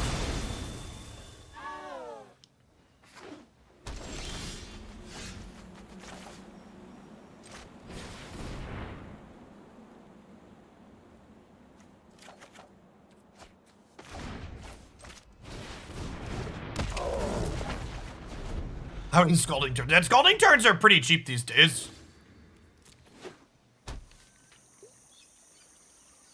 Are they not playing Captain? They must be playing Captain, right? Okay, yeah, so they're just like having Captain and shit in these games. We saw a Glass Pull Mimic in their lands last game. I would definitely recommend just buying some of the characters from Dice Throne and making sure you enjoy the gameplay before you go all in on it. If you enjoy it, it's definitely worth going all in on.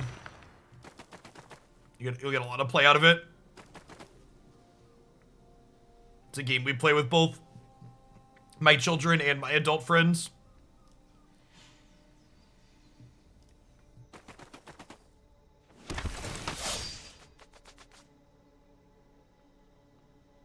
Yeah, Klutz, if you haven't seen the opponent's deck yet, it's very good. I owned a BMW. I don't need to enjoy something to spend money on it. All right, so I think we want to just start applying as much pressure as possible here. So I think we start by attacking with this. And then we can Prophetic Titan, kill the Deputy, get our Bone Daddies back. And if they trade with this in combat, this will have Delirium. So that's why we're attacking first.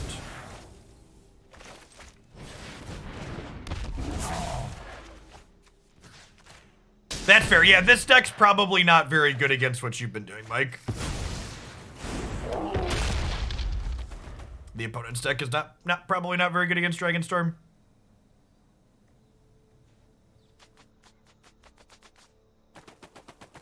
The best way I can describe Dice Throne is it's like Magic the Gathering meets Yahtzee, where you mitigate some of the variance through Yahtzee via playing cards, if that makes sense.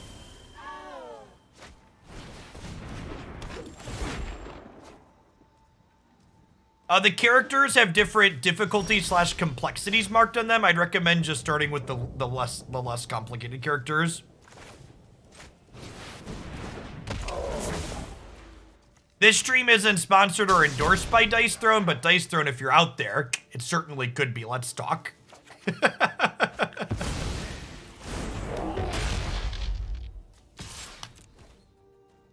It is paper only.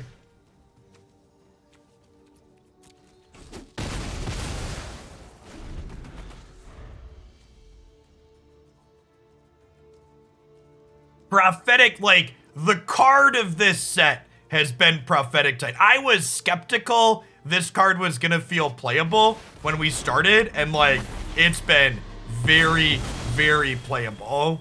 Listen, chat, I didn't shoot the sheriff, but I sure as shit shot this deputy.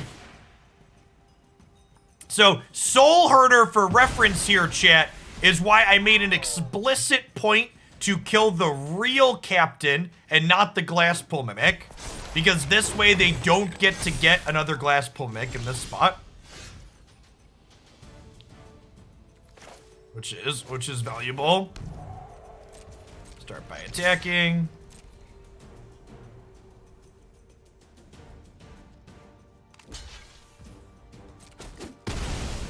So I have 7 total mana here, so I think we're gonna go ahead and stomp the Soul Herder and then play a Bonecrusher out. They showed us Ephemerate in the first game, so I think I'm just supposed to Abrade this now, because if I go to Abrade it and then they Ephemerate it and get 3 Bonecrushers off of it, I'll be real sad. Stunami, thank you for the 3 years of support. Welcome, welcome, welcome back. Is there a deputy in their sideboard? Can't remember if they fetched one or not already. We'll see. There's a deputy in their sideboard, I'm sure. I'm sure it's about to happen. But that's okay, right? Like, we've got another Prophetic Titan. We have Glimpse just chilling here, too.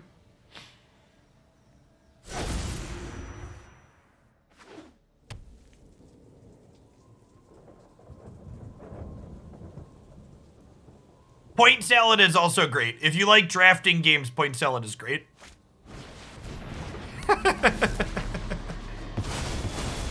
Point Salad is really fast and fun. It's like $10 or something cheap, just like a stack of cards.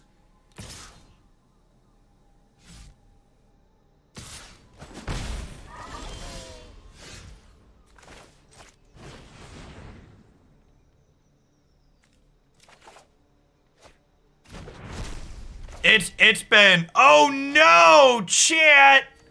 I didn't realize that was my only sorcery. Punted. This deck's been awesome. Yeah, Mike, it's like Living Wish. It turns a creature into a creature. It's actually a pretty big punt.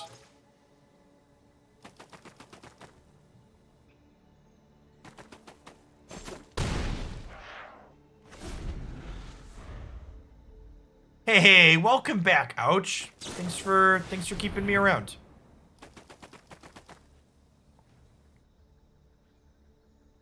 Yeah, that's true. The fact that it conjures the copy from the sideboard is relevant, because, like, I will bet you money they are about to conjure another Deputy of Detentions here. So the fact that I missed finding a card with this could actually end up being super relevant here, because we're, like, just gonna keep getting more Deputies.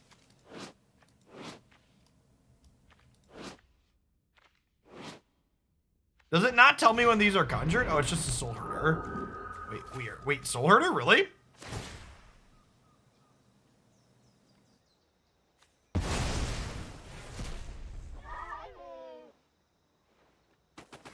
Man, I really hope we don't lose this game because I flubbed digging with that. With this one.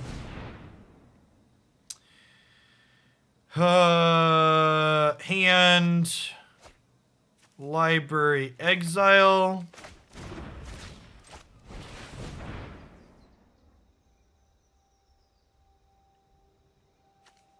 And Library Exile. They're basically dead here, right? We like Aether Gust.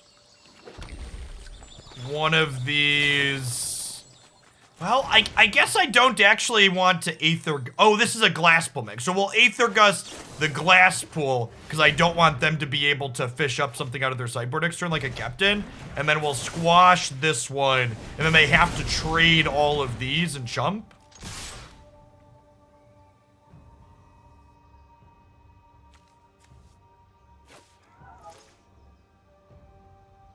Iteration is also very good. That's true. To be fair, though, I think this deck would definitely still exist, even if Expressive Iteration was banned or nerfed. Because, like, we have other good 2-mana selection as well. Like Glimpse the Cosmos is a solid Magic card also.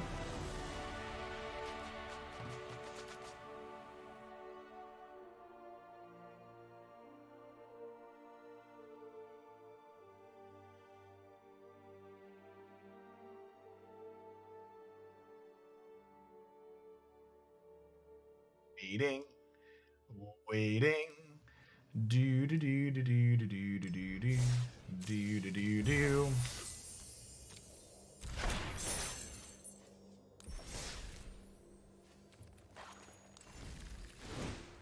I want to be honest, chat. I had like pretty low expectations going into this deck, but this deck was a great example of why I like to try and accept a pretty wide variety of things for deck submissions, because this deck really impressed me. And I think the impressive parts of it were partly because Soul Guide Lantern's just an excellent card in this format, and Unholy Heat's a good removal spell, but the giant parts of this deck felt genuinely good. Yeah, blue-red is a strong core in Historic in general, but even just past the, like, these cards obviously being good cards, specifically both Prophetic Titan, Invasion of the Giants, and Glimpse of the Cosmos, these giant cards, these all felt very, very reasonable.